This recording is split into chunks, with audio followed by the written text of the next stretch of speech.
നമ്മളിപ്പോൾ സ്കോളർഷിപ്പിനെ പറ്റി സംസാരിച്ചു. അപ്പോഴാണ് ഞാനൊരു കാര്യം ഓർത്തത്.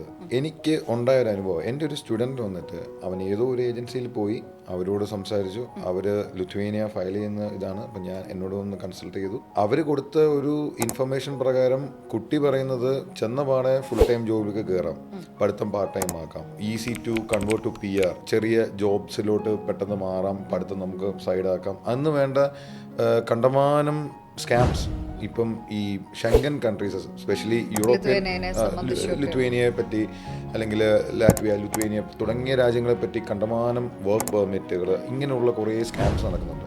ഇതൊക്കെ ശരിക്കും തെറ്റിദ്ധാരണയാണോ അതോ സ്കാമാണോ? ഞാൻ പറയും, ഒരു ജോലി സംബന്ധിച്ച് ഒരു 95% സ്കാമാണ്. അത് ദയവീത് ആളുകൾ പ്രത്യേകമായിട്ടും ശ്രദ്ധിക്കുക. സ്റ്റഡീസിനെ സംബന്ധിച്ചുള്ള ഏറ്റവും വലിയൊരു സ്കാമാണ് നിങ്ങൾ പഠിക്കാൻ പോകുന്ന സമയത്ത് തന്നെ നിങ്ങളുടെ സ്പൗസിനെയും കൊണ്ടുപോകാം എന്നുള്ളത്. അത് തെറ്റാണ്. അങ്ങനെ ഒരു സംഭവമില്ല. ഞാൻ അവിടെ ഉള്ള ആളാണ്. ദയവേത് നിങ്ങൾ സ്റ്റുഡൻസും പേരൻസും ഇത് ടേക്ക് കെയർ ചെയ്യുക. സ്പൗസിനെ കൊണ്ടുപോകാനായിട്ടുള്ള പ്രൊവിഷന് PhD-കാർക്ക് മാത്രമാണ് ഉള്ളത്. മാസ്റ്റേഴ്സുകാർക്ക് കൊണ്ടുപോകാം, പക്ഷെ അതിൻ്റെ ക്രൈറ്റീരിയ നിങ്ങൾ പോകുമ്പോൾ കൂട്ടത്തെ ഒരിക്കലും കൊണ്ടുപോകാൻ പറ്റത്തില്ല. കുറേ മാസങ്ങൾ കഴിഞ്ഞ് കൊണ്ടുപോകാനുള്ളൊരു പോസിബിലിറ്റി ഉള്ളൂ. അതും മൈഗ്രേഷൻ ഡിപ്പാർട്ട്മെൻറ്റിൻ്റെ സ്പെഷ്യൽ പെർമിഷൻ ഉണ്ടായിരിക്കണം.